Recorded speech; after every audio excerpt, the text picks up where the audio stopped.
the Song is Born podcast, where we turn conversations into songs. Our passion for music is thrown against a blank canvas to bring our guests' inspirations to life. To hear their unique stories and experience the origins of a new song.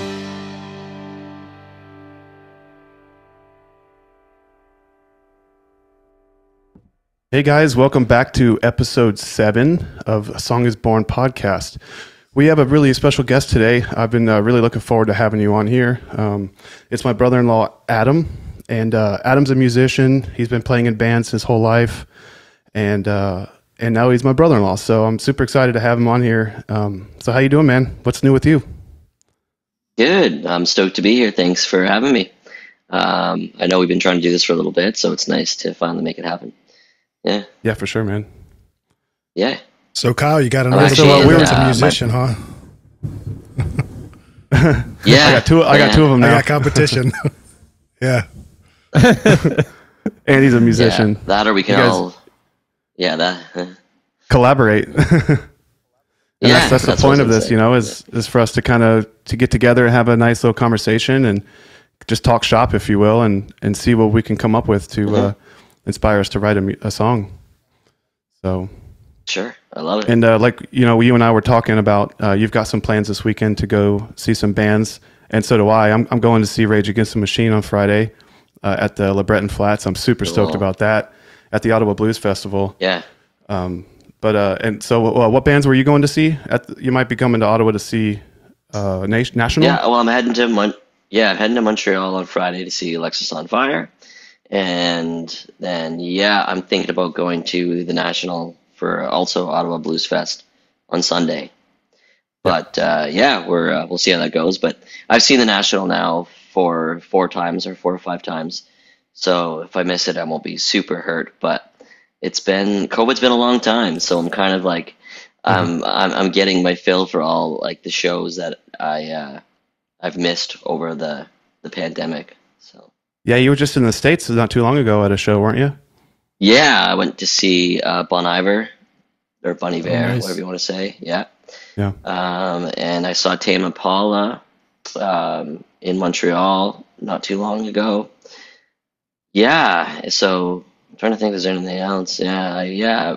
Big Thief. I just saw Big Thief as well. They were really good. Yeah, so I'm kind of getting my fill this summer for lots of shows, doing lots of traveling. Yeah. I'm really excited. The only show I've been to here so far since I moved was a July Talk show, and they were really good. They put on a kick-ass show, and that got me pumped again. It's been so long since I've seen live bands, and I was like, yeah man, I miss this. And so I'm really excited to go see some more live music at a big stage too.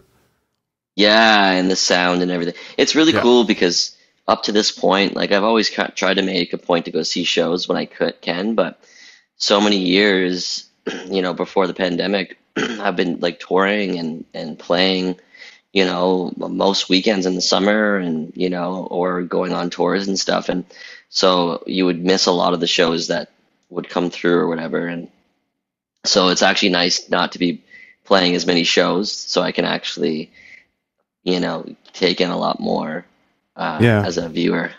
Yeah. So for those who are listening that don't know you, why don't you give a little bit of background on how you got into music and what what set you on that path to being in playing in bands like you do?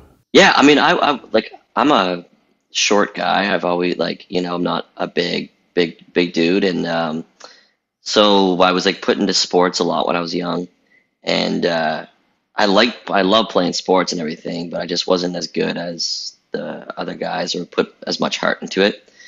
And but ever since I was really young, my friends had like my friend had a drum set, and I always loved the drums as a young boy,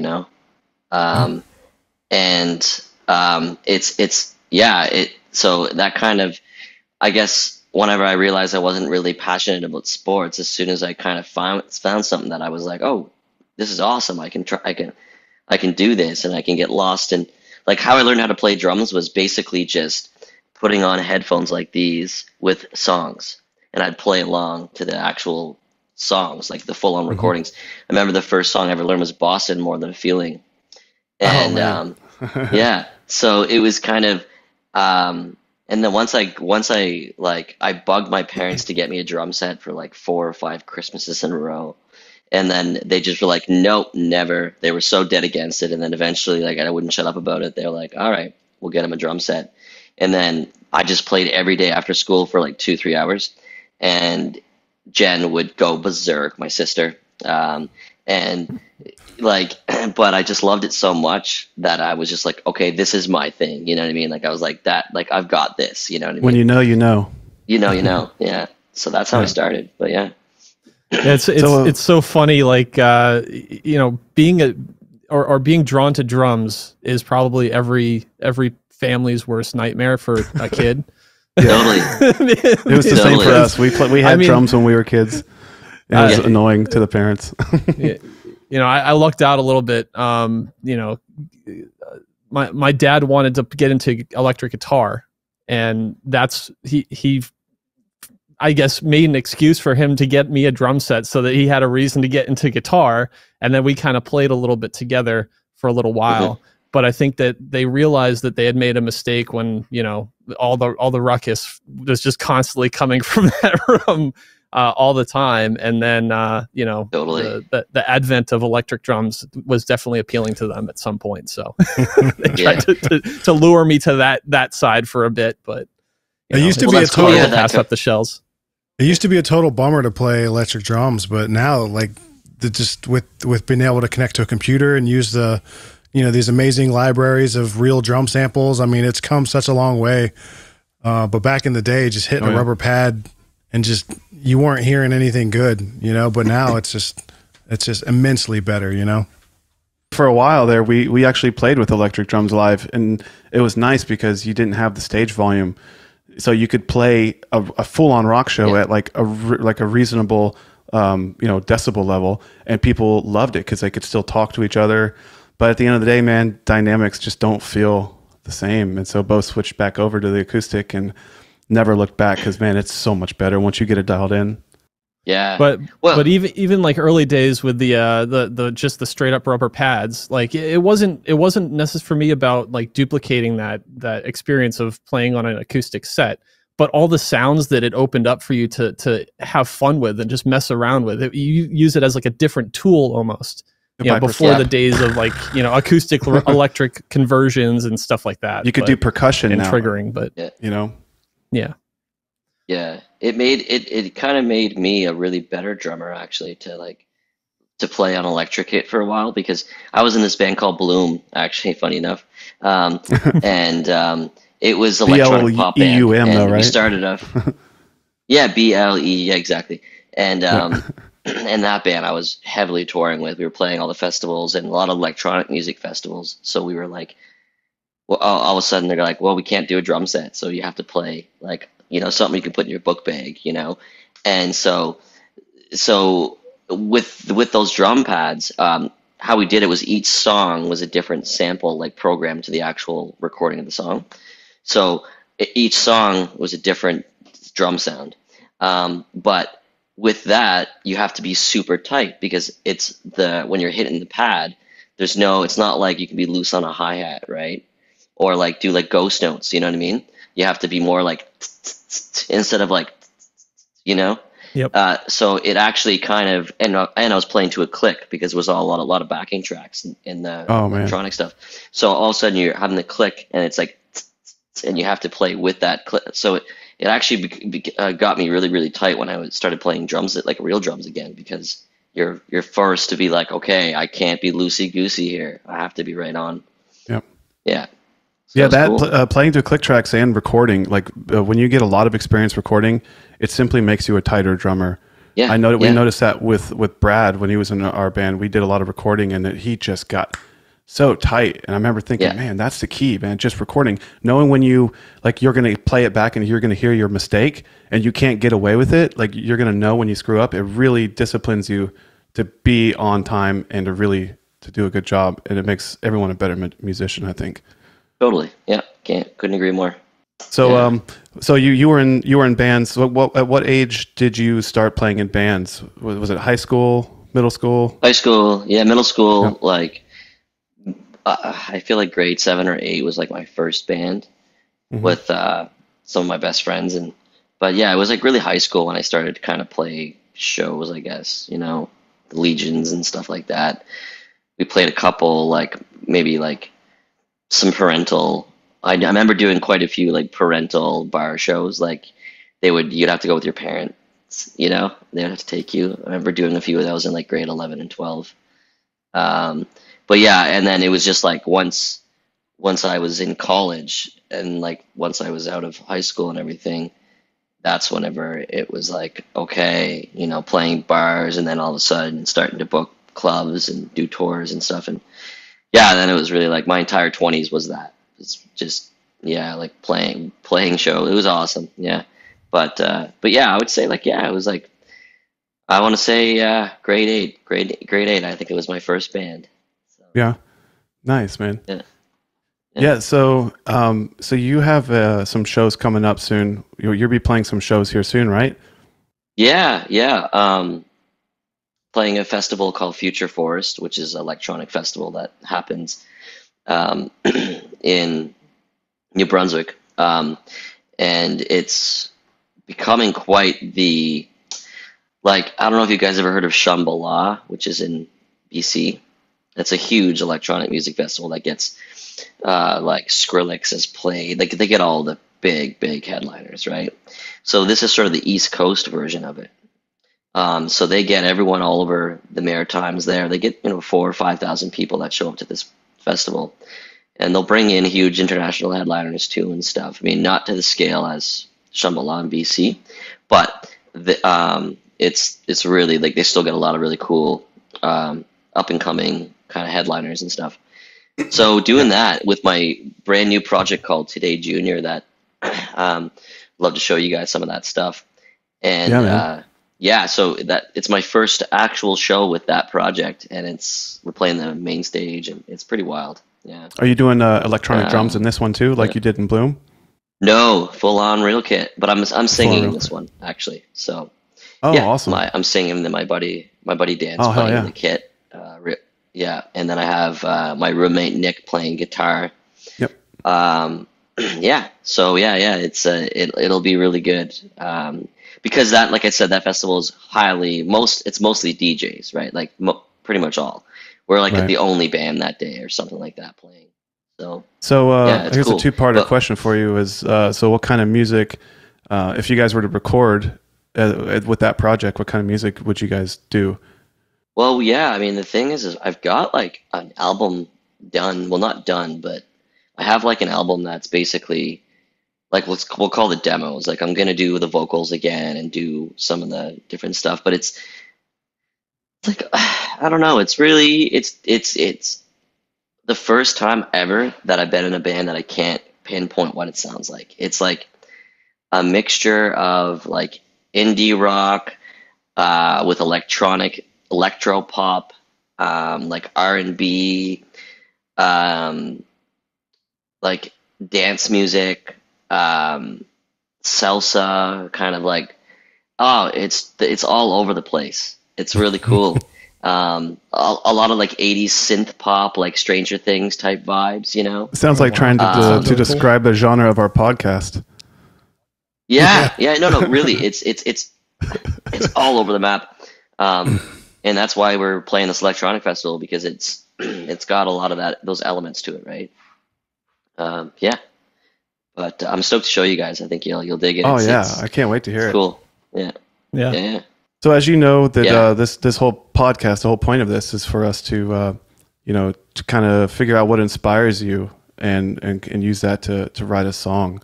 So the second part of my question, I had said it was a two-parter. So the second part would be like if we were to write a song like right now, any genre, anything that what inspires you the most right now, what kind of music would you say it inspires you to, like when you wake up in the morning, something you put on in the car that kind of gets your day going?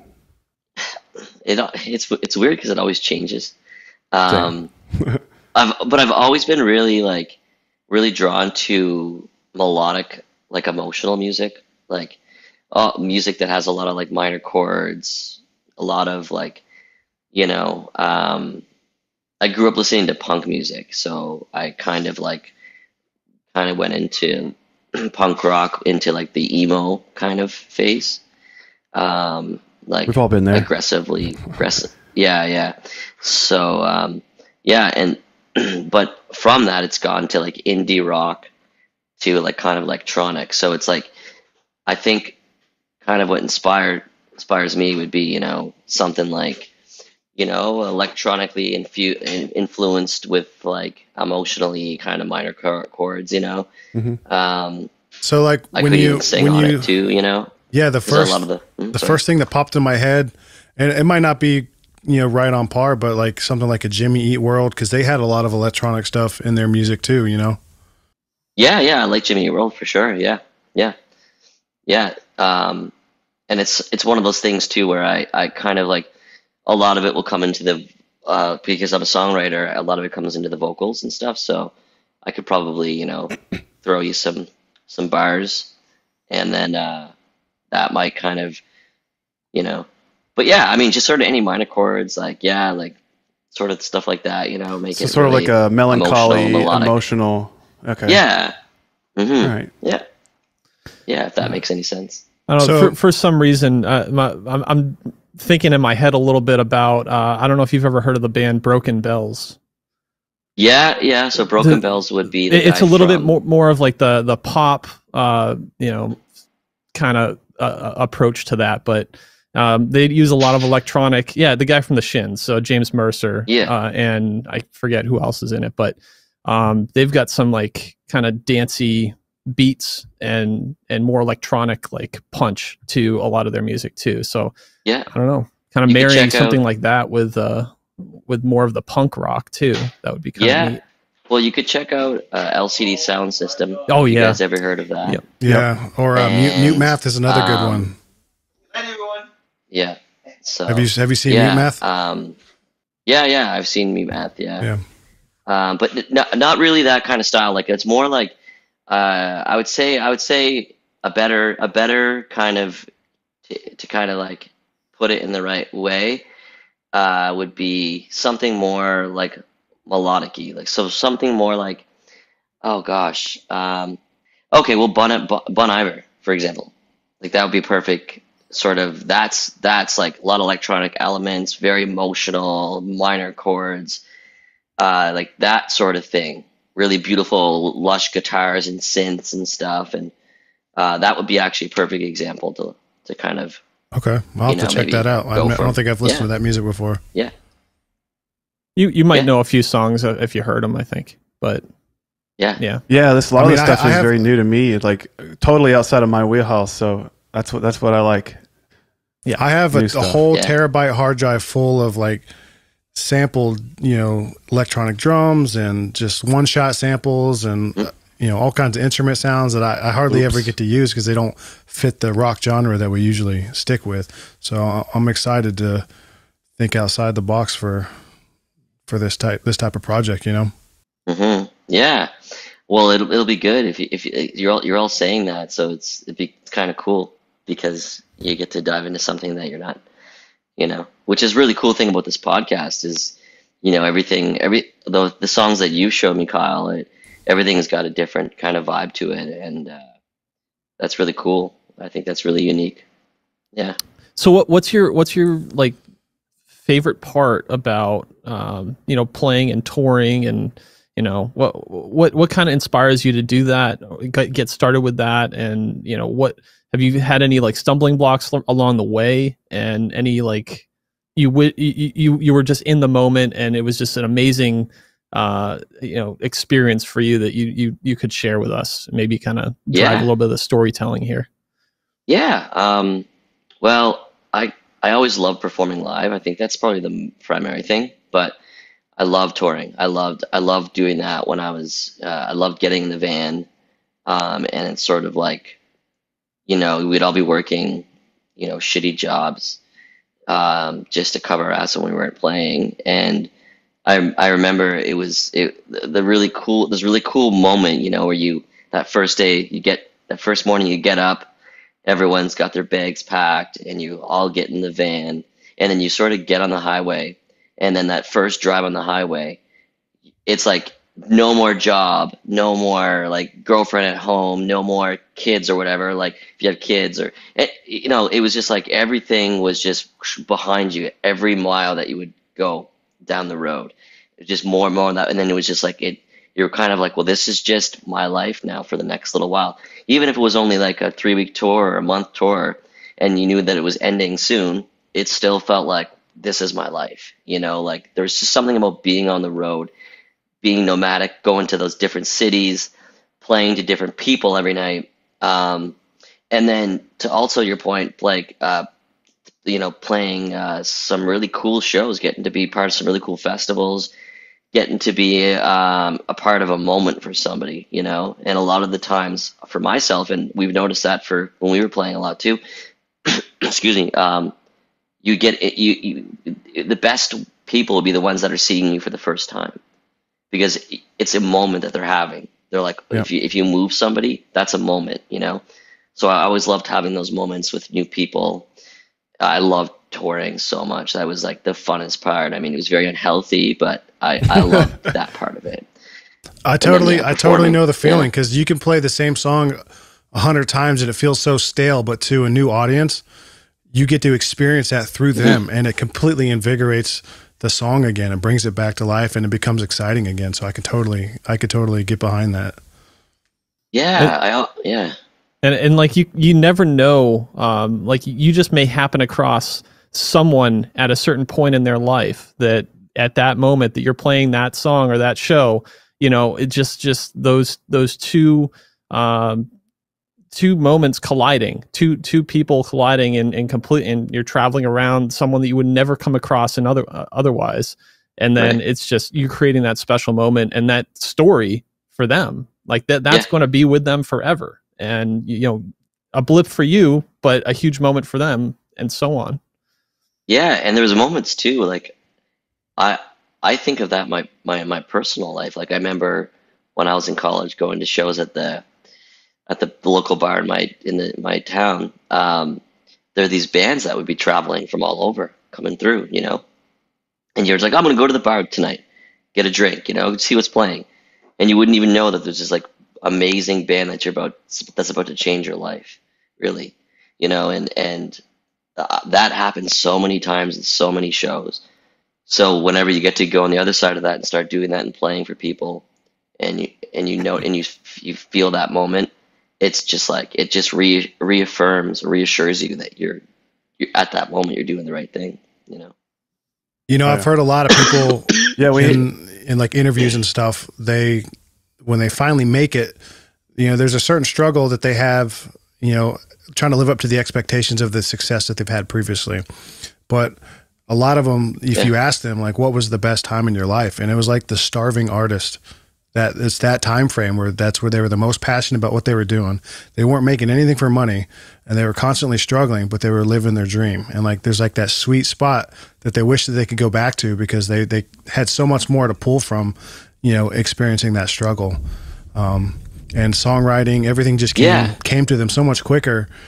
And, you know, when you're a millionaire and, you know, everything's more the luxury lifestyle, there's not really enough there for you to have that. I don't want to say like artists have to suffer for them to thrive artistically, but it sort of helps, you know. There's certain things that you can pull from, emotions that you almost have to experience them, because as artists and songwriters, we're good at empathizing.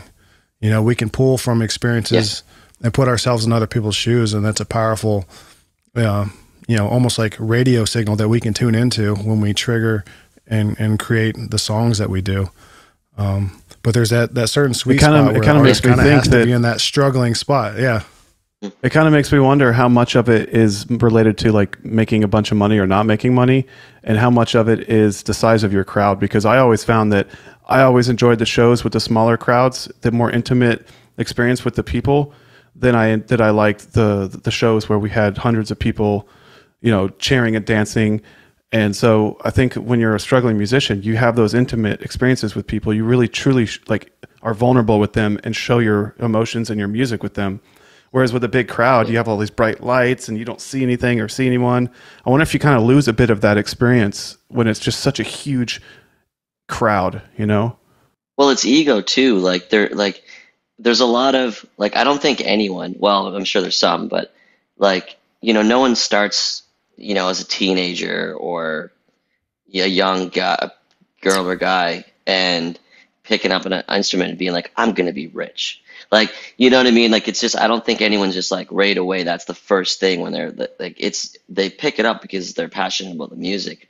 Most people when it starts, but it's just as soon as you play to somebody that goes right, something turns where you're like, oh, maybe this is something I'm good at, or maybe this is something that people enjoy. And I think once that happens, then the money starts to be well, I could probably make money doing this, or I could potentially, which is crazy because music's such a hard thing to make money in. So it's you shouldn't even think that way. But it's just it's something goes off where you're your ego kind of checks you and goes, well, hey, this, So I think it does kind of change, as you get more successful. I don't necessarily think you lose it, but that definitely changes your outlook on it. Well, you know what they say, if you turn your passion into your career, you'll make $30K a year. Yeah. and to that point too, there still is so many great bands to this day that have been bands for 20, 30 years, and they're still doing it for the right reasons, because they love it, and that does exist in the very popular culture world, but sometimes you lose it, and that it's very fake, but yeah, it's cool. Yeah, the music industry. It seems like a lot of bands these days, they kind of themselves. That's what I was gonna say. They kind of start off from that fake position, Yeah, but it's having the tribulations, Bo, to your point, about how there is those struggles, we've had so many struggles, and showing up to event, Kingston, Ontario on a Tuesday, and you're playing to the sound guy, there are moments where we got signed to a major record label, major 4-album contract, and the band breaks up. We can't hold it together. There's been a lot of those, but it makes those moments that are really good worth it. You know what I mean? Because I feel if you don't have those tough rock hard moments that shake you, you can't really appreciate the good ones. It's kind of reaching almost a make or break moment, and a lot of people will kind of just kind of put it down and say, I'm walking away from this. I'm not doing this anymore. And then there's those few that will say, you know what, I'm gonna take what we did and use that as motivation to, okay, let's do this again. Let's get up and try again, because like you said, in different words, you can't succeed unless you fail at least once, and most likely multiple times.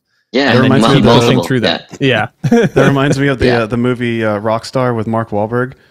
People may love or hate that movie, but I loved it because it portrayed a really honest perspective of the life of a musician. That it starts off great and amazing, and you can't take the smile off your face, but at a certain point, those trials and tribulations, they're going to come and knocking on your door, and you have to make choices. You got family, you've got friends, you've got sobriety or health, in a lot of cases, are you doing it for the right reasons anymore? Even is it all just ego inflating your, it gets to a point where you have to really, it makes you wonder why a lot of a lot of musicians take breaks for a while. They got to step away, kind of refigure things out. Yeah. I mean, it's the part, like you said, substances, it's the party too, right?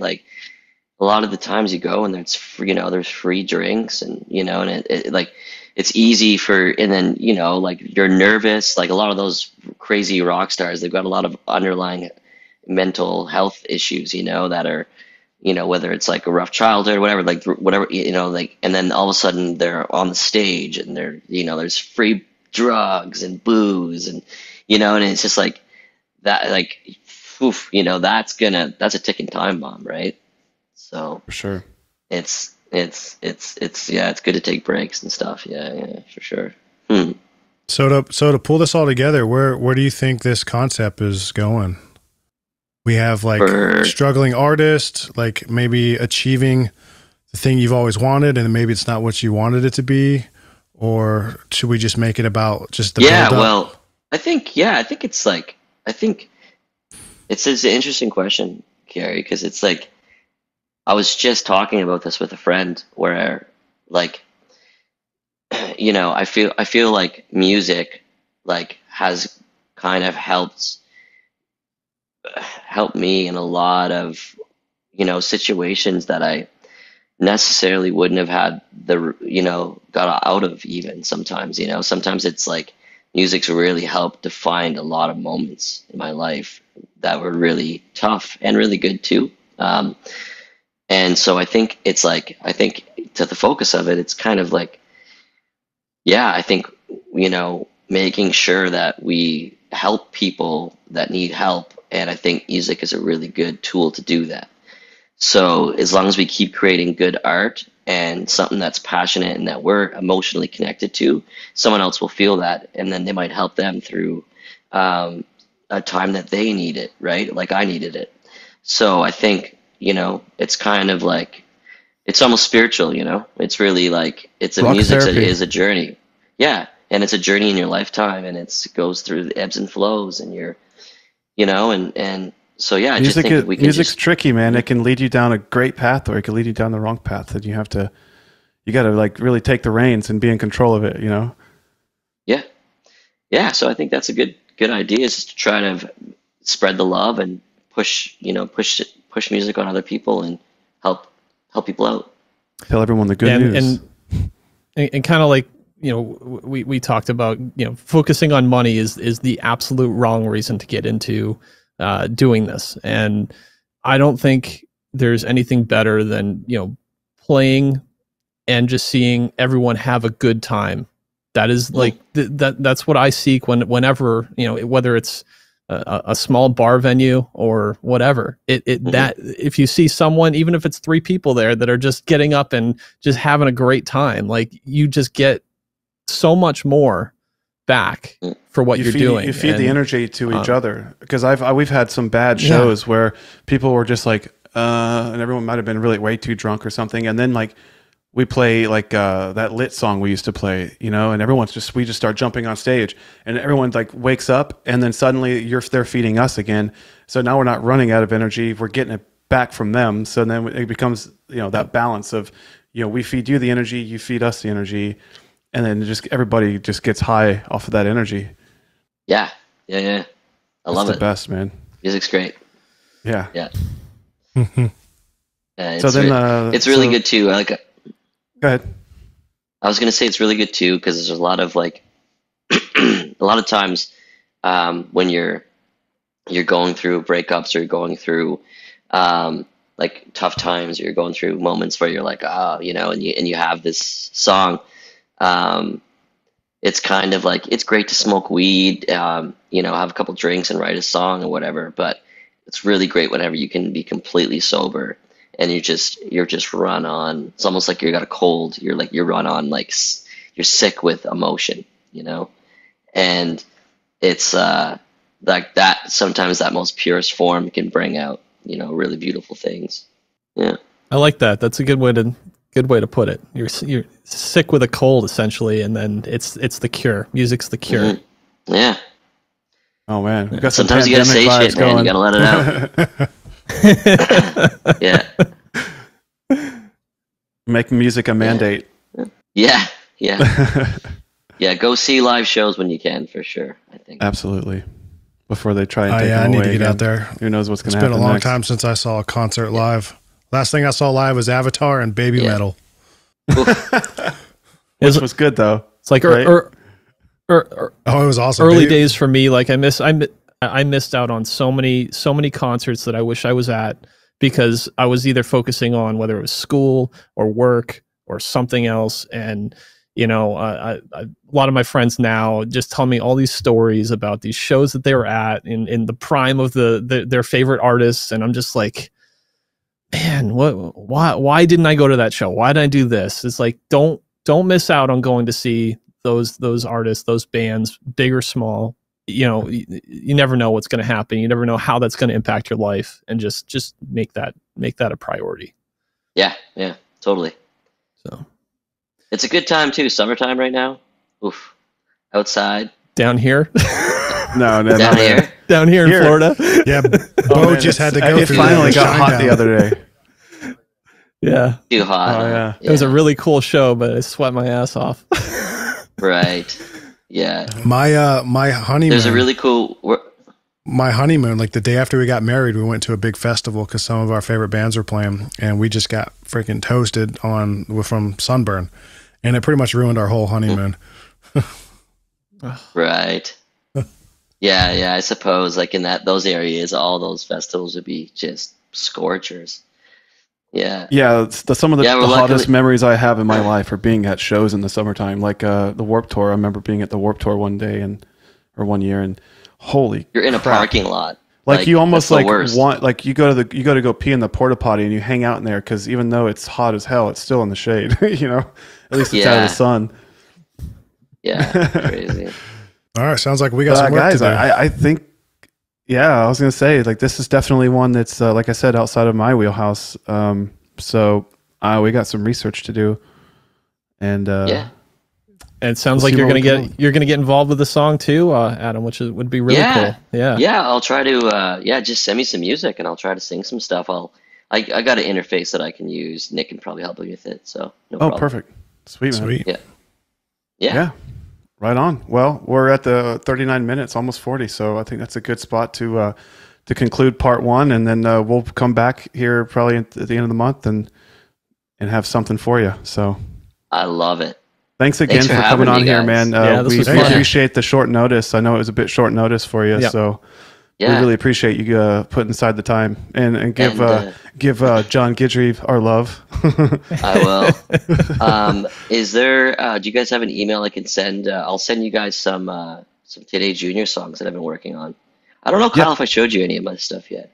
I'm sure. I don't know that you showed me Today Junior stuff yet. I did see your posts on social media announcing it. That's how I knew about it. I've only heard like the Chips and Hungry Heart stuff, I think. Okay, cool. Yeah, I'll send you I'm guys excited to hear that. some of these demos. The vocals are going to be redone and everything, but it gives you an idea what it'll sound like. Yeah. Yeah. All right. Looking forward to Sounds it. good. Yeah, Yeah, maybe give us a I'll text starting you point. all our emails. Yeah, exactly. There you go. Yeah, I'll send you guys some songs for sure. Perfect, man. Okay. All right. Awesome. Cool. Well, Well, I'm thanks going to for go ahead having and me. hit stop here. Yeah, thank you for coming on, man. We really appreciate it. Of course. Yeah. All righty. Lots of love, See you guys. Lots of love. See you soon for part 2. All right. All Okay. right. See ya. All right, guys. Okay. See you.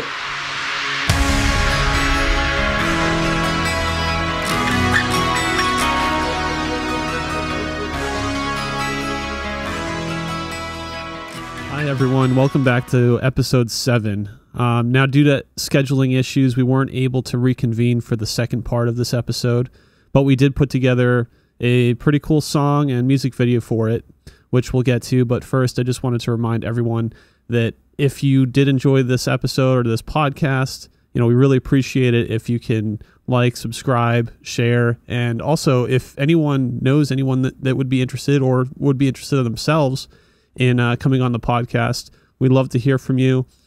You can reach out to us at songisbornpodcast@gmail.com or through any of the social media platforms that we're on. So without further ado, here's Rising Tide.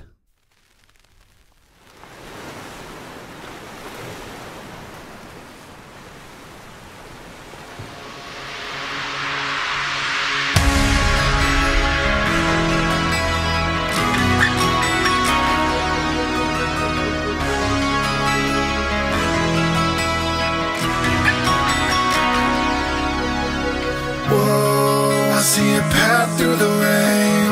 Whoa, I wonder what it looks like from the other side. Whoa, I feel a current tonight. Whoa, I feel like it connects us like psychic satellites. This rising tide lifts us all.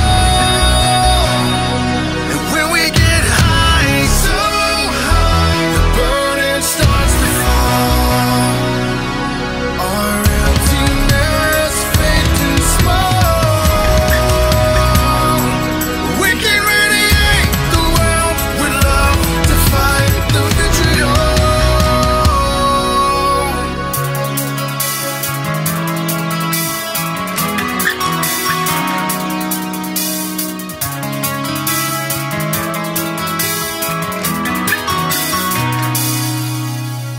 Whoa, there's a frequency in mine. Whoa, it reverberates my soul, and I can sympathize.